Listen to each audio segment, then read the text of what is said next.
Kepala Dinas Tenaga Kerja dan Mobilitas Penduduk Aceh yang diwakili Kepala Bidang Pengawasan Ketenagakerjaan menghadiri peringatan apel bulan K3 di PT PLN Unit Induk Wilayah Aceh, Selasa, 7 Februari 2023.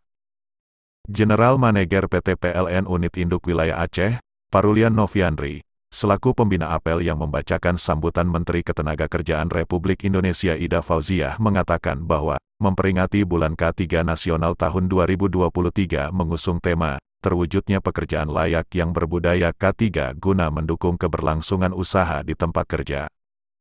Dalam apel tersebut juga diisi dengan penyematan APD secara simbolis oleh GM PT PLN Unit Induk Wilayah Aceh yang disaksikan oleh Kabid Pengawasan Ketenagakerjaan dan Kasih PNK 3 di Snaker Mobduk Aceh.